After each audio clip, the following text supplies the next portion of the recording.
Hello students, welcome back in goodwill Educare. तो बच्चे, जैसा कि हम प्रीवियस क्लास में फंडामेंटल्स ऑफ बिजनेस में कई सारे टॉपिक डिस्कस किए थे, लाइक बिजनेस के कैरेक्टरिस्टिक्स क्या हैं, बिजनेस के गोल क्या हैं, ऑब्जेक्टिव्स क्या हैं, ये सब टॉपिक हम प्रीवियस क्लास में डिस्कस किए थे। आज के क्लास में मेनली हम बिजनेस एक्टिविटीज को क्लासिफाई कैसे किया गया है ये हम लोग पढ़ेंगे। ठीक है, तो चलिए आप हमारे साथ बने रहिए। आज ऑन एन एवरेज हमारा फर्स्ट चैप्टर जो है ये पूरा कंप्लीट हो जाएगा, तो इसलिए आप बने रहिएगा। क्लास 11th का फर्स्ट चैप्टर आपका अच्छे से आज कंप्लीट हो जाएगा।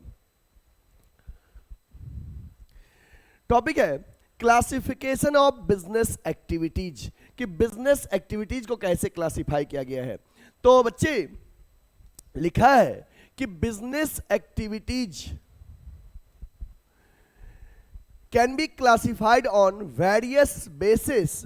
The common basis of classification on the basis of function. हम लोग फंक्शन के बेसिस पे अगर बात करें कि फंक्शंस के बेसिस पे बिजनेस के एक्टिविटी जो कितने पार्ट में क्लासिफाई किया गया है, तो दो कैटेगरी है, एक है इंडस्ट्री और दूसरा है कॉमर्स।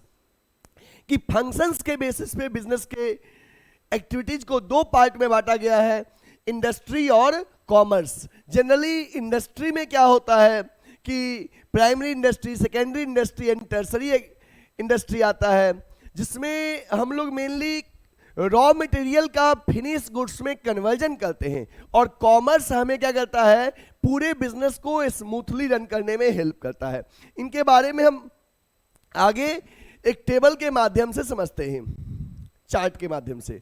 देखिए, बिजनेस एक्टिविटीज को बच्चे दो पार्ट में बांट दिया गया है, इंडस्ट्री एंड कॉमर्स। इंडस्ट्री जो होता है वो तीन तरह का इंडस्ट्री होता है, primary industry, secondary industry and transportation industry, that is tertiary industry. Primary, secondary and tertiary industry.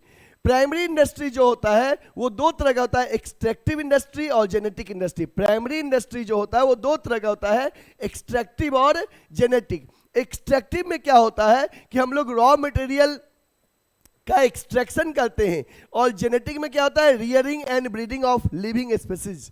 तो प्राइमरी इंडस्ट्री दो तरह का हो गया, एक्सट्रैक्टिव, जेनेटिक। सेकेंडरी भी दो तरह का, मैन्युफैक्चरिंग और कंस्ट्रक्टिव। टर्सरी इंडस्ट्री में आ गया आपको ट्रांसपोर्टेशन, बैंकिंग, कम्युनिकेशन, इंश्योरेंस और एडवर्टाइजिंग। फिर इसके बाद जब कॉमर्स की बात करेंगे तो फर्दर कॉमर्स को भी दो पार्ट में बांटा गया है, that is trade and aids to trade, auxiliaries to trade. Trade दो तरह का हो गया, internal trade, external trade. Internal trade में आ गया रिटेल और होलसेल, रिटेल और होलसेल। एक्सटर्नल में आ गया export, import, entry port.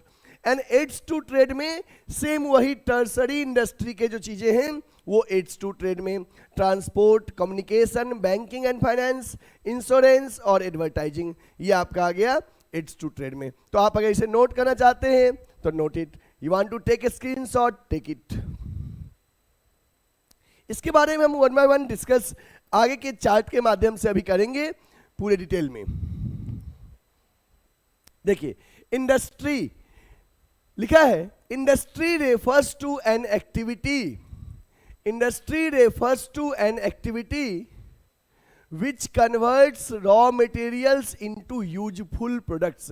Industry में ऐसे एक्टिविटीज आते हैं जो क्या करता है, रॉ मटेरियल को यूजफुल प्रोडक्ट में कन्वर्ट करता है। Industry refers to an activity which converts raw material into useful products.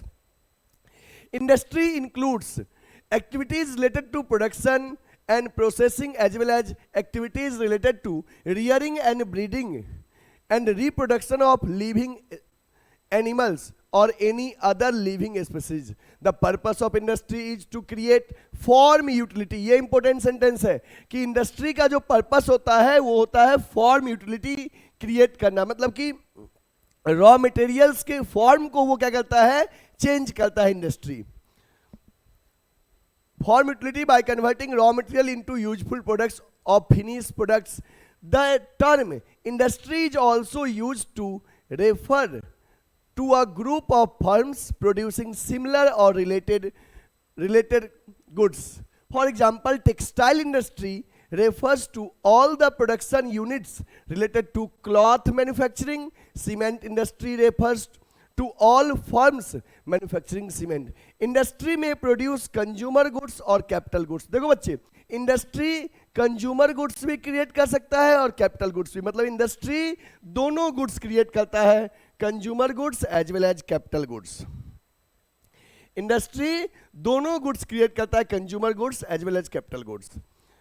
अब हम बात करेंगे कि इंडस्ट्री जो है, जो रॉ मटेरियल को फिनिश गुड्स में कन्वर्ट करते हैं, ये तीन तरह का होता है, प्राइमरी इंडस्ट्री, सेकेंडरी इंडस्ट्री और टर्सरी इंडस्ट्री। इनके बारे में हम आगे आपको बताते हैं। देखिए, प्राइमरी इंडस्ट्री अभी हम बात किए थे, प्राइमरी इंडस्ट्री दो तरह का, extractive and genetic. Primary industry में आएगा एक्सट्रैक्टिव इंडस्ट्री और जेनेटिक इंडस्ट्री। इसके बाद सेकेंडरी इंडस्ट्री में मैन्युफैक्चरिंग, कंस्ट्रक्टिव। टर्सरी इंडस्ट्री में आएगा ट्रांसपोर्टेशन, बैंकिंग, कम्युनिकेशन, इंश्योरेंस और एडवर्टाइजिंग। ठीक है, इसके बारे में हम डिटेल में डिस्कस करते हैं।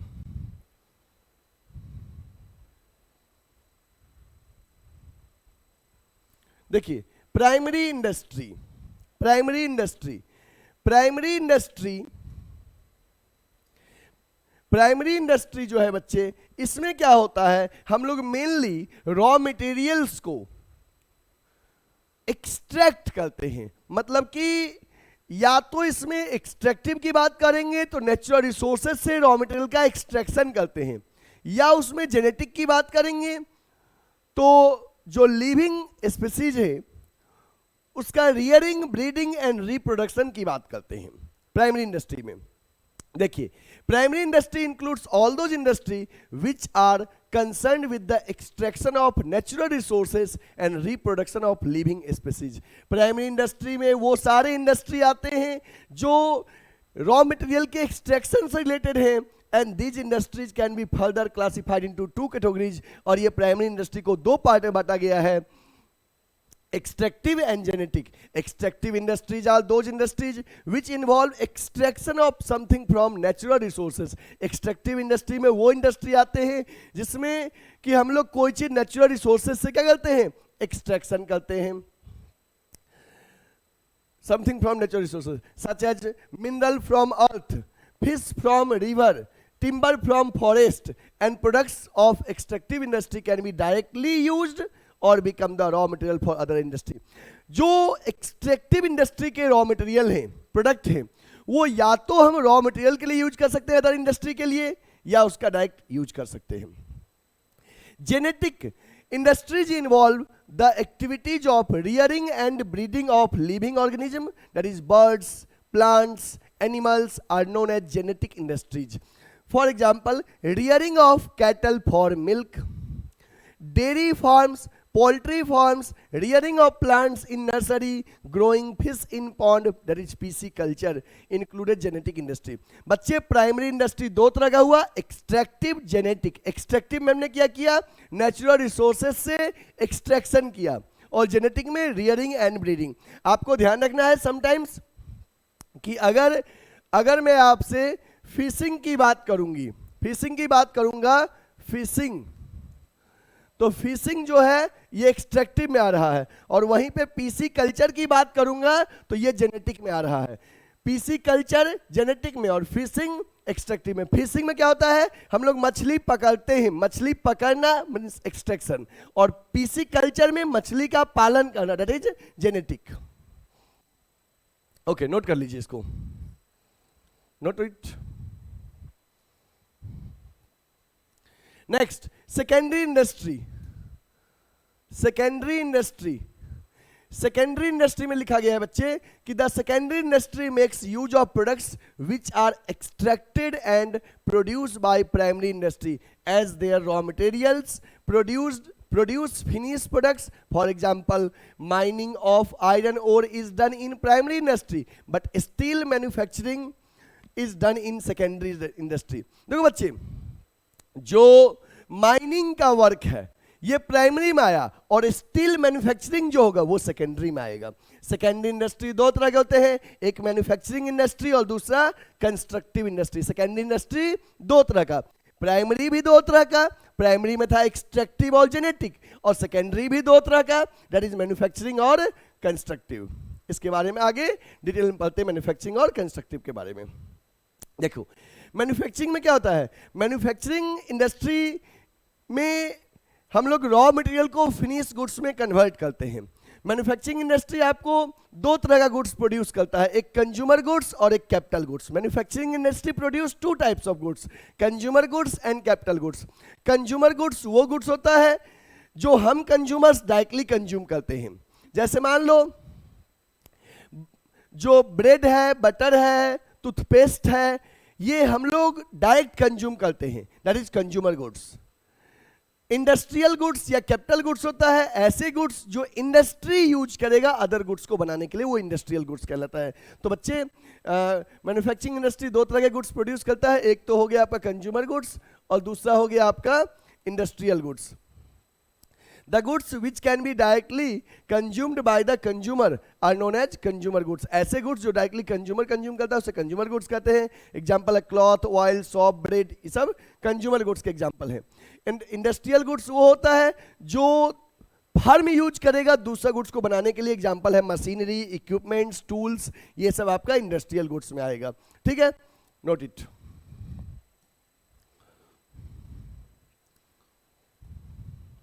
नेक्स्ट, अब हम बात करते हैं, ये तो बात कर ली कि मैन्युफैक्चरिंग इंडस्ट्री दो तरह का गुड्स बनाता है, एक होता है आपको कंज्यूमर गुड्स और दूसरा होता है capital goods, that is industrial goods भी उसे कहते हैं। अब मैन्युफैक्चरिंग इंडस्ट्री की अगर हम बात करें तो manufacturing industry are four types. Manufacturing industry चार तरह के होते हैं, एनालिटिकल, सिंथेटिक, प्रोसेसिंग और असेंबली। एनालिटिकल इंडस्ट्री क्या होता है बच्चे, एनालिटिकल इंडस्ट्री ऐसे इंडस्ट्री होते हैं, एनालिटिकल इंडस्ट्री जिसमें एक रॉ मटेरियल को ब्रेक करके कई सारे प्रोडक्ट बनाए जाते हैं। सिंगल रॉ मटेरियल को ब्रेक करके कई सारे प्रोडक्ट बनाए जाते हैं, उसको एनालिटिकल इंडस्ट्री कहते हैं। जैसे देखिए in analytical industry the basic raw material, जो बेसिक रॉ मटेरियल है that is broken into different parts to produce finish product. For example crude oil is processed and many finished products such as petroleum, diesel, kerosene oil, gasoline are manufactured। Means analytical industry में एक raw material से कई सारे product बनाए जाते हैं analytical industry में। जैसे हमने बता ही दिया कि क्रूड ऑयल से आपको petrol, diesel, kerosene oil, gasoline, कई सारी चीजें बनाई जाती हैं। नेक्स्ट है सिंथेटिक इंडस्ट्री। सिंथेटिक इंडस्ट्री में क्या होता है कि दो या दो से अधिक रॉ मटेरियल को मिला के एक प्रोडक्ट बनाया जाता है। एनालिटिकल में एक से कई बनाया जाता है और सिंथेटिक में कई से एक बनाया जाता है। जैसे देखिए सिंथेटिक इंडस्ट्री, टू और more materials are mixed to manufacture some new products. For example various chemicals are mixed to produce soap, paint, cosmetic item. बच्चे कई सारे केमिकल्स को मिक्स करके हम लोग साबुन बनाते हैं, पेंट्स बनाते हैं, कॉस्मेटिक आइटम बनाते हैं, कई सारे केमिकल्स को मिक्स करके। तो आपको समझ में आ गया एनालिटिकल और सिंथेटिक। यहाँ पे एनालिटिकल में एक रॉ मटेरियल से कई सारे फिनिश प्रोडक्ट बनाए जाते हैं उसको ब्रेक करके, और सिंथेटिक में आपको हो गया कि कई सारे रॉ मटेरियल को मिक्स करके एक प्रोडक्ट बनाया जाता है। प्रोसेसिंग इंडस्ट्री में वो आते हैं जिस प्रोडक्ट को फिनिश प्रोडक्ट में कन्वर्ट होने के लिए कई सारे वेरियस प्रोसेस से गुजरना पड़ता है, उसको प्रोसेसिंग इंडस्ट्री कहते हैं। जैसे in processing industry the raw material is processed through various stages of production and then finish goods are manufactured. For example textile industry, iron and steel, sugar industry. इसमें क्या होता है, एक प्रोडक्ट से एक प्रोडक्ट को कई सारे वेरियस फेजेस से गुजरना पड़ता है फिनिश प्रोडक्ट बनाने के लिए। जैसे हमने आपको बताया अभी कि स्टील इंडस्ट्री में, शुगर इंडस्ट्री में और टेक्सटाइल इंडस्ट्री में रॉ मटेरियल को वेरियस स्टेजेस से गुजरना पड़ता है फिनिश प्रोडक्ट बनने के लिए, इसे प्रोसेसिंग इंडस्ट्री कहते हैं। और असेंबली इंडस्ट्री में क्या होता है बच्चे कि कई सारे फिनिश प्रोडक्ट को मिला के एक नया प्रोडक्ट तैयार किया जाता है। ध्यान रखना, सिंथेटिक में कई सारे रॉ मटेरियल को मिला के, कई सारे रॉ मटेरियल्स को मिला के एक प्रोडक्ट बनता है, और यहां पे असेंबली में कई सारे फिनिश प्रोडक्ट को मिला के एक नया प्रोडक्ट बनता है। जैसे कार की बात करोगे तो टायर अपने आप में फिनिश प्रोडक्ट है। एक कंपनी का टायर ले लिया गया, किसी कंपनी का इंजन ले लिया गया, किसी कंपनी का लाइटिंग ले लिया गया, किसी कंपनी का स्ट्रक्चर, बॉडी स्ट्रक्चर ले लिया गया, और इस तरह से उसको मिला के कार बोल दिया गया। तो वही है, in assembly industry the various finish product are combined to produce a new finished product. For example, manufacturing of computer, television, watches, automobile, car. इन सब में क्या होता है कि कई सारे फिनिश प्रोडक्ट को मिला के एक नया फिनिश प्रोडक्ट बनाया जाता है।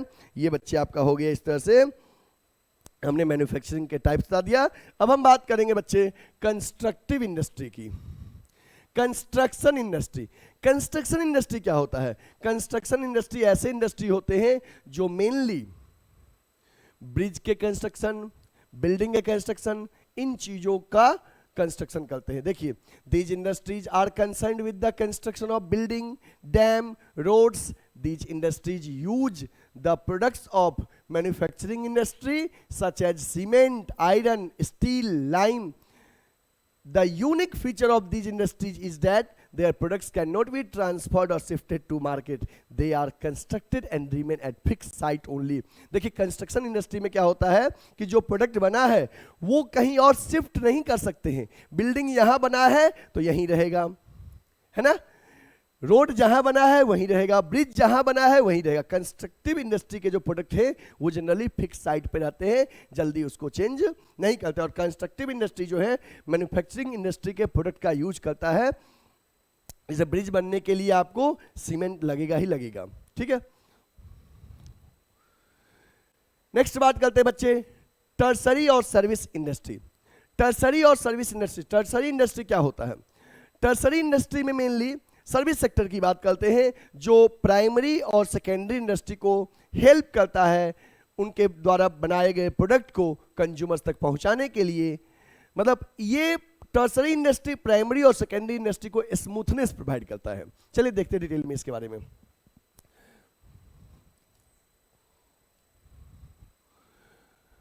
देखिए, टर्सरी और service industry. Tertiary industry is concerned with the providing services which facilitate a smooth flow of goods and services. This industry helps in activities of the primary and secondary industry. In other words, this industry provides service which support the activities of primary and secondary. That is why it is also called service industry. Service industry क्या क्या provide करता है? देखिए, transport facility, इससे क्या होता है? Goods का मूवमेंट्स होता है एक जगह से दूसरे जगह।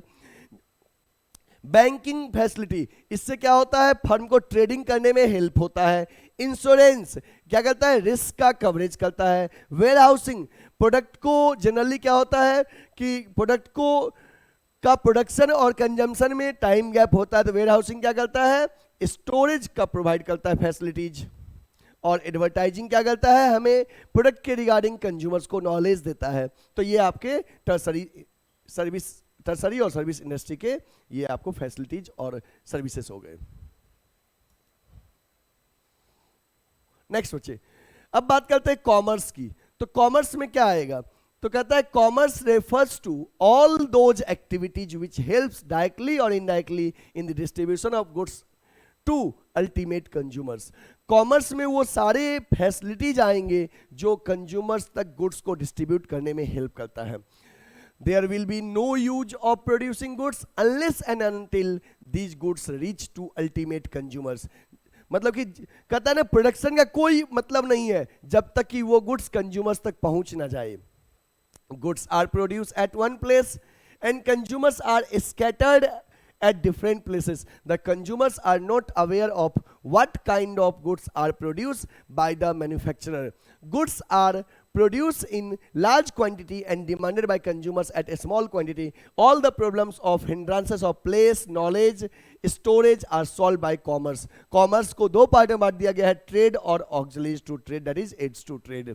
ठीक बच्चे, तो हम बता दिए कॉमर्स क्या करता है, एक बैकबोन है जो इंडस्ट्री को हेल्प करता है स्मूथली बिजनेस को रन करने के लिए.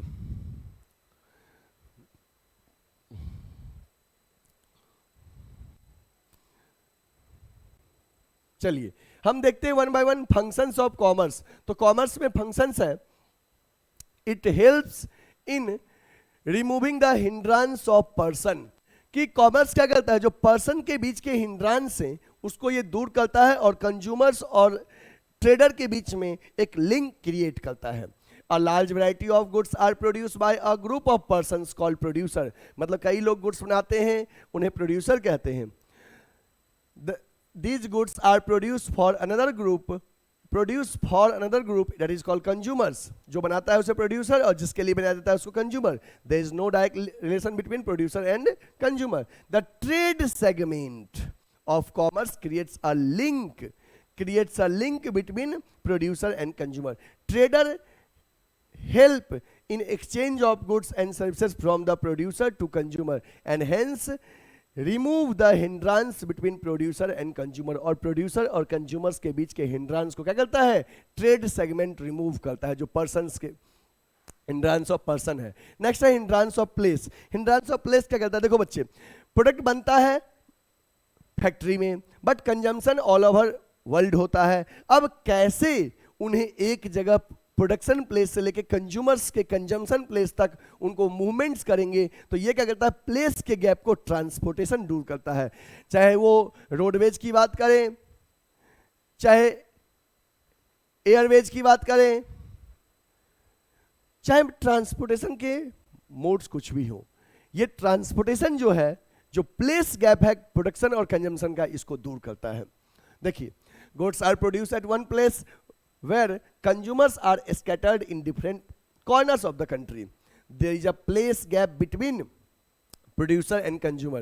The transport segment of consumers, the transport segments of commerce helps in removing the place gap. जो transport segment है, ये place gap को क्या करता है, दूर करने में help करता है.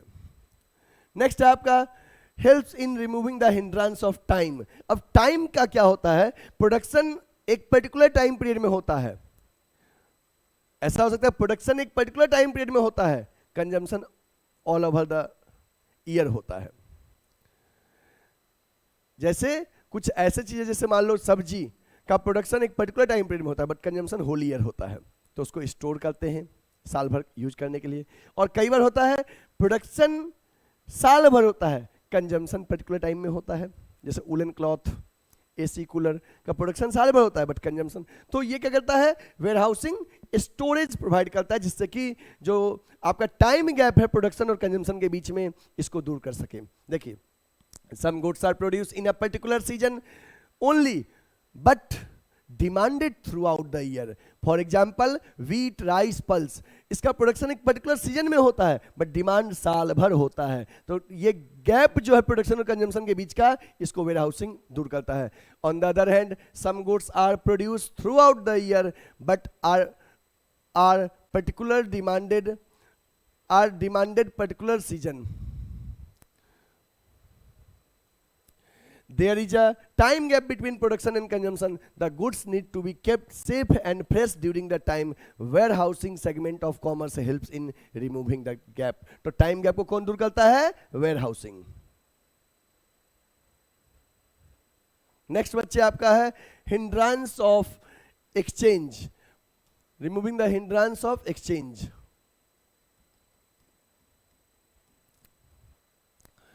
The goods and services produced by manufacturer are sold to buyer in exchange of money. The common medium of exchange is circulated by banking branch of commerce. The bank helps the buyers and the sellers in making and collecting payment. जैसे क्या कहता है ना कि जो bank है वो payment करने और पेमेंट कलेक्ट करने में हेल्प करता है। तो एक्सचेंज के प्रॉब्लम को कौन दूर करता है? बैंकिंग। नेक्स्ट है removing the hindrance of risk. बच्चे हम जानते हैं business is full associated with full of risk, business पूरा रिस्क है। अब ये रिस्क जो है बिजनेस का, ये कौन दूर करता है? इंश्योरेंस। कि हम प्रोडक्ट का इंश्योरेंस करवाते हैं जिससे कि हमारा जो रिस्क होता है वो मिनिमाइज होता है। तो रिस्क भी हमें बिजनेस को स्मूथली रन करने में हेल्प करता है। Hindrance of knowledge. बच्चे एडवर्टीजमेंट से क्या होता है? हमें प्रोडक्ट के बारे में नॉलेज आता है और जो हिंड्रेंस है वो हमें दूर होता है। नेक्स्ट हम बात करते हैं क्लासिफिकेशन ऑफ कॉमर्स की। तो कॉमर्स को दो पार्ट में बांटा गया है, एक ट्रेड और दूसरा एड्स टू ट्रेड। ट्रेड दो तरह के हो गए, internal trade, external trade. Aids to trade जो हो गए बच्चे आपको इसमें आ गया ट्रांसपोर्ट, बैंकिंग, इंश्योरेंस, वेयरहाउसिंग और एडवर्टाइजिंग। ठीक है, चलिए देखते हैं इसके बारे में। Trade. Trade is an integral part of commerce. It refers to buying and selling of goods. Trade में क्या आ जाएगा बच्चे? It refers to buying and selling of goods and services. The trade segment of commerce brings together the manufacturer and the consumer. Trader act as a link between manufacturer and the consumer. In the absence of traders, the manufacturer will have to search for the consumers and consumers will have to search for the manufacturer. Trade दो तरह का होता है, एक होता है internal trade, एक होता है एक्सटर्नल ट्रेड। इनके बारे में हम देखते हैं। इंटरनल ट्रेड वो ट्रेड होता है जिसमें कि हम लोग विद इन कंट्री ट्रांजेक्शन करते हैं, within our geographical boundary. और एक्सटर्नल में बियॉन्ड आवर ज्योग्राफिकल बाउंड्री। चलिए देखते हैं।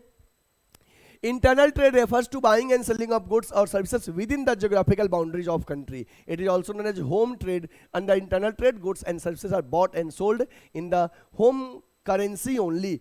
इंटरनल ट्रेड में क्या होता है? हम लोग अपने कंट्री के अंदर में ही ट्रेड करते हैं और इसमें जो हमारे कंट्री में करेंसी चल रहा है उसी में हम लोग ट्रांजैक्शन करते हैं। अदर कंट्री के करेंसी की रिक्वायरमेंट नहीं होती है। बच्चे ये इंटरनल ट्रेड जो होता है दो तरह का होता है, एक होलसेल ट्रेड और दूसरा रिटेल ट्रेड। होलसेल ट्रेड में क्या होता है कि जो होलसेलर है वो मैन्युफैक्चरर से गुड्स परचेज करता है और होलसेलर रिटेलर को बेचता है बल्क में, ठीक ना। और रिटेल ट्रेड में क्या होता है कि रिटेलर जो होता है बच्चे ये मैन्युफैक्चरर से परचेज करता है और हम कंज्यूमर्स को स्मॉल वैरायटी में सेल करता है, स्मॉल क्वांटिटी में सेल करता है। और ध्यान रखना होलसेलर जो होता है वो ज्यादा वैरायटी मेंटेन नहीं करता है, बट रिटेलर ज्यादा वैरायटी मेंटेन करता है। होलसेलर एक ही दो आइटम का बल्क सेलिंग करता है, बट रिटेलर हर तरह के आइटम को रखे था। आपके सामने में, घर के सामने में जो किराना दुकान है वो रिटेलर है और वो किराना दुकानदार जहां जहां सामान लाता है वो सब जनरली होलसेलर होते हैं, ठीक है। तो देखिए wholesale trade it refers to buying and selling of goods and services in large quantity. The wholesaler buys goods directly from the manufacturer and sell goods to the retailers. Generally, wholesaler is specialized in one line of product. He maintains a large stock. Generally, wholesaler एक तरह का product बेचता है और उसका large quantity maintain रखता है। Retailer क्या होता है? It refers to buying and selling of goods and services in a small quantities. The retailers buys goods from the wholesaler and sell these goods to ultimate consumer. Retailer जो होता है variety maintain रखता है बच्चे। Next आपको आ गया external trade. External trade क्या होता है बच्चे? एक्सटर्नल ट्रेड वो ट्रेड होता है जिसमें हम लोग अपने कंट्री के ज्योग्राफिकल बाउंड्री के बाहर तक ट्रेडिंग करते हैं, means beyond our geographical boundary trade करते हैं। इसमें दो या दो से अधिक देशों का इन्वॉल्वमेंट होता है एक्सटर्नल ट्रेड में। एक्सटर्नल ट्रेड में बच्चे हमें फॉरेन करेंसी की रिक्वायरमेंट होती है, फॉरेन एक्सचेंज की रिक्वायरमेंट होती है, जिससे कि हम दूसरे देश में ट्रांजेक्शन कर सकें, क्योंकि हमको पता है हर देश की करेंसी अलग अलग होती है। इंटरनल ट्रेड में अपने देश की करेंसी से ही ट्रांजैक्शन हो जाएगा, बट एक्सटर्नल ट्रेड में हम अपने देश के करेंसी को एक्सचेंज करना पड़ता है फॉरेन करेंसी में, ठीक है। तो external trade refers to buying and selling of goods and services beyond the geographical limits of the country. It is also known as trade between two or more countries. In external trade, the market is very wide. External trade enables the businessman to use the resources of their country in the competitive way. External trade involves completion of various rules and regulations such as license, customs clearance. External trade तीन तरह के होते हैं, export, import और एंट्रीपोर्ट। Export क्या होता है? जब हम दूसरे देश में अपने कंट्री का गुड्स सेल करते हैं, वो एक्सपोर्ट कहलाता है। उसमें हमें वहां से पेमेंट रिसीव होता है फॉरेन करेंसी में। इंपोर्ट, हम दूसरे देश से गुड्स परचेज करते हैं तो बदले में पेमेंट करते हैं। और एंट्रीपोर्ट क्या होता है? एंट्रीपोर्ट में होता है बच्चे कि हमने दूसरे देश से गुड्स इंपोर्ट किया है for the purpose of exporting to other country. Export में अपने देश के गुड्स को दूसरे देश में सेल किए हैं, इंपोर्ट में दूसरे देश के गुड्स को अपने देश में परचेज किए हैं, और एंट्रीपोर्ट में we have imported the goods for the purpose of exporting to other countries। तो इस तरह से बच्चे तीन तरह के आपके एक्सटर्नल ट्रेड होते हैं। यदि आप नोट करना चाहते हो तो नोट कर लो। और हाँ, चैनल सब्सक्राइब नहीं किए हो क्या? इतने देर से देखो ये बार बार कह रहा है जो कि सब्सक्राइब भैया, सब्सक्राइब भैया, सब्सक्राइब कर लीजिए, कर लो। यूट्यूब पे गुडविल एडुकेयर के चैनल को सब्सक्राइब कर लीजिए। और हाँ, अपने दोस्तों को भी बताइए। अगर आपको लगता है कि चैनल हेल्पफुल है आपके लिए तो अपने बेस्ट फ्रेंड्स को बताइए, उन तक भी सही कंटेंट पहुंचाइए। और हाँ, गुडविल एडुकेयर के ऑफलाइन सेंटर में अगर आप एडमिशन लेना चाहते हैं तो नीचे जो कॉन्टैक्ट नंबर आपको दिख रहा है, आप इस पर कॉन्टैक्ट कर सकते हैं। Aids to trade, auxiliaries to trade. बच्चे ऑक्सिलरीज टू ट्रेड जो होता है, ये कॉमर्स को, हमें बिजनेस को स्मूथली रन करने में हेल्प करता है। The activities which helps in a smooth flow of trade are known as aids to trade. These activities make buying and selling of goods make more easy. These activities are known as services or together constitute services sector और tertiary sector of commerce। ये commerce के tertiary sector कहलाएगा और ये कई सारे hindrances को दूर करने में हेल्प करता है। लाइक ट्रांसपोर्ट एंड कम्युनिकेशन, जैसे कि गुड्स के मूवमेंट्स, एक जगह से दूसरी जगह के मूवमेंट्स को इजी करने में ट्रांसपोर्ट एंड कम्युनिकेशन हेल्प करता है। Transport refers to movements of goods from one place to another. The production of goods takes place at one place whereas these are demanded in different parts of the country. The obstacle, the hindrance of place is remove by transport. जो transport है ये place के gap को दूर करता है। जैसे T Assam और दार्जिलिंग में प्रोडक्शन होता है but consumption all over the world होता है, तो कैसे पॉसिबल है कंजम्पशन हर जगह करना? With the help of transport. Banking and finance. बच्चे, banks and financial institution provide credit facility, loan to provide finance for a smooth flow of business activities. Banks helps the businessman to overcome the problem of funds. Along with the provision of funds, commercial bank provide many other facilities such as collection and deposits of check, issue of bank draft, discounting of bills of exchange। मतलब bank हमें कई सारे facilities provide करता है, mainly exchange problem को facilitate करता है bank. Insurance, हम जानते हैं business is full of risk, business full of risk, पूरा रिस्क है, और ये रिस्क कैसे दूर होता है? With the help of insurance. जब इंश्योरेंस करवाते हैं तो हमारे रिस्क को इंश्योरेंस कंपनी मिनिमाइज करती है। वेयर हाउसिंग, हम जानते हैं बच्चे कि प्रोडक्शन और कंजम्पशन का टाइम गैप अलग अलग होता है, टाइम गैप होता है, तो इस प्रोडक्शन और कंजम्पशन के टाइम गैप को दूर कौन करता है? वेयर हाउसिंग, स्टोरेज के माध्यम से। एडवर्टाइजिंग, जब तक कंज्यूमर्स को प्रोडक्ट के बारे में नॉलेज नहीं होगा तो कंजम्पशन पॉसिबल नहीं है, तो एडवर्टाइजिंग क्या करता है? नॉलेज प्रोवाइड करता है प्रोडक्ट के रिगार्डिंग कंज्यूमर्स को। अब बच्चे, हमारा लास्ट टॉपिक है आज की क्लास का, business risk. Business risk refers to probability of losses or inadequate profit due to uncertainties or unexpected events which are beyond control.